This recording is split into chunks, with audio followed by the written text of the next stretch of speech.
What's going on, everybody? Welcome to Cafe and Views. Today we went to Carrera Cafe and tried their Lavender Latte. Let's talk about Carrera Cafe. It's on a pretty busy street. It's right next to the pink wall. It's a pretty iconic spot in West Hollywood. A lot of people go to that wall and take pictures. It's a pretty touristy spot. So having the cafe right next to it, it's gonna attract a lot of people to go and get the coffee. The pink wall pretty much gets busy in the afternoon and to the evening. So having this coffee shop open in the morning is gonna have a lot more people try to beat out that waiting period. So they're gonna go in the morning / afternoon to pick up coffee, and then they could take pictures at the pink wall with their coffee. There's no room for drinking coffee outside or eating, but they do have a pretty large area inside. So far, this cafe is the more complex out of any other coffee shops that I've been to. The menu is really extensive. They have a lot of foods and snacks to choose from. The coffees are not as extensive, but you could choose to add the lavender or the rose on top of the coffee for an extra 50 cents. That's what I did for this coffee. I included the lavender in the latte. Inside was pretty busy. A lot of the chairs and the tables were filled out, so you kind of have to go either early in the morning or later on at night. Go check out Carrera Cafe to see for yourself and for you to enjoy some nice food and some nice coffee. Let's start talking about acidity. So I'm getting strong fruity notes. It's got lavender in it, and that's kind of the main note that's really sticking out. But underneath that, I can really get a strong fruity note, kind of as if it's like a blueberry or a strawberry. Overall, it's pretty mellow. It doesn't give me that sharp feeling like a sour coffee does.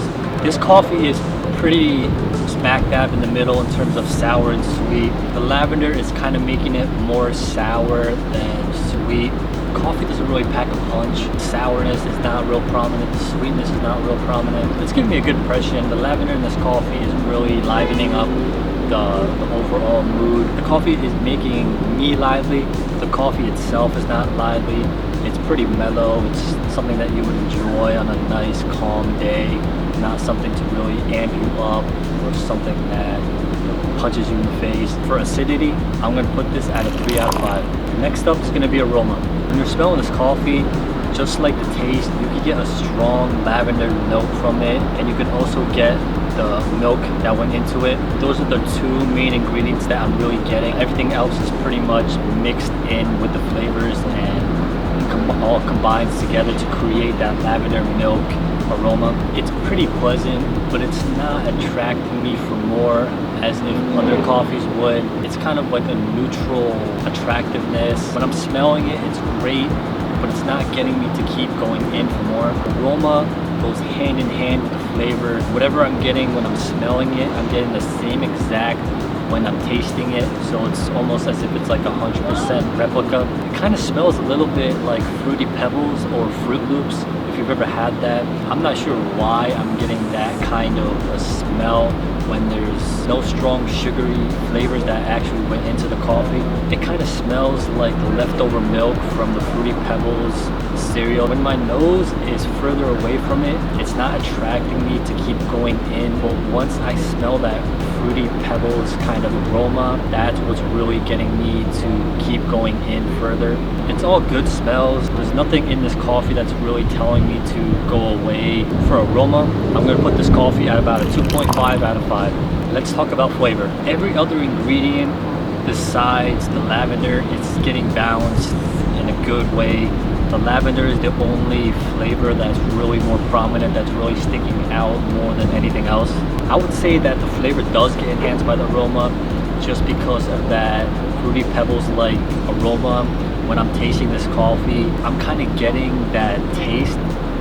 Initially I wasn't, but when I kept smelling it and thought of that comparison, that's what kind of changed the flavor for me. It's kind of bringing me back to my childhood, waking up in the morning and making a nice bowl of cereal with Fruity Pebbles, Fruit Loops, Captain Crunch. So it's creating nice memories from the past. Because of that, this coffee is definitely not forgettable. Next time when I get the coffee, I'm really gonna go back to those memories of being a kid, waking up on Saturday and making a nice fresh bowl of cereal. Because of that, for flavor, I'm gonna give it a 4 out of 5. Let's talk about body. I'm getting more of a watered down milkshake. It's not as thick as a lot of other coffees are. You can still get some thickness there. It's definitely more thick than if you were drinking a soda, but it's not quite as if it's like a milkshake.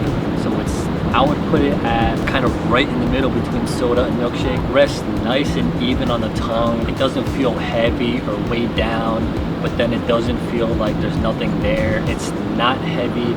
It finds that right weight, so it doesn't feel like your tongue is heavier, but it still feels as if something is there. It still clings onto the tongue and creates a unique texture. It still provides a nice coating and a nice weight or mouthfeel. For body, I'm gonna put this at a 3.5 out of 5. Let's talk about sweetness. If there was no ice in this coffee to water it down, I would probably assume that this coffee would be really sweet because of the ice. I'm glad that it's in here. I think that it would be too sweet.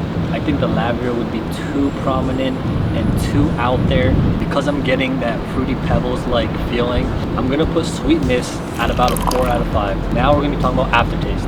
Hugs your mouth, leaves a nice coating around all of your mouth, the roof of your mouth, cheeks, your tongue. It kind of leaves this mark all around. Definitely doesn't dry up the coffee like a bitterness coffee would. It leaves a nice, smooth, sweet trail.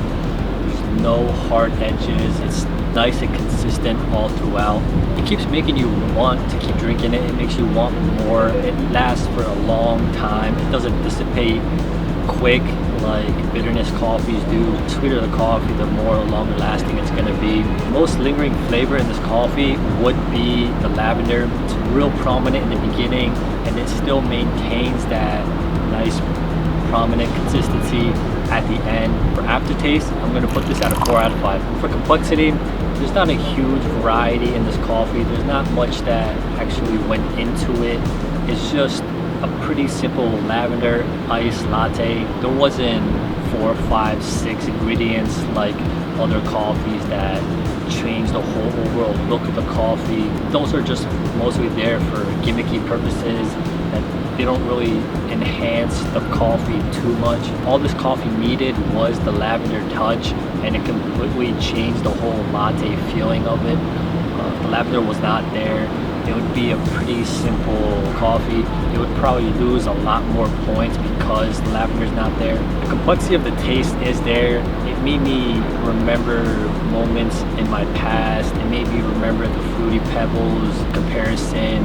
So for that, it's gonna be complex, but the look of the coffee when I got it, it's not complex, it's simple coffee. It is lighter than most.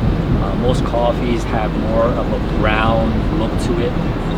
This one has a nice light brown, nice tan look to it. But the beginning, middle, and end of the coffee are all consistent. It's all the same throughout. Nothing sneaks up on you in the middle. For complexity, I'm gonna add a half point for the holder in the coffee cup. Not a lot of coffee shops give you that or give you anything extra. Complexity, I'm gonna put this at a 3.5 out of 5. Let's talk about balance. The only thing that really sticks out is the milk from the coffee and the lavender. Like I mentioned in the beginning, those are the 2 ingredients that I really get most, although the lavender sticks out a whole lot more than the milk. The milk is a pretty distant second place. Lavender is in first place and it's miles ahead. It still maintains that nice smooth consistency all throughout. Because the flavors stay consistent from the beginning to the end, it's smooth all throughout. If it was a bitter coffee and ended up being sweet at the end, that would be a huge change in consistency, but this coffee just stays the same from all throughout.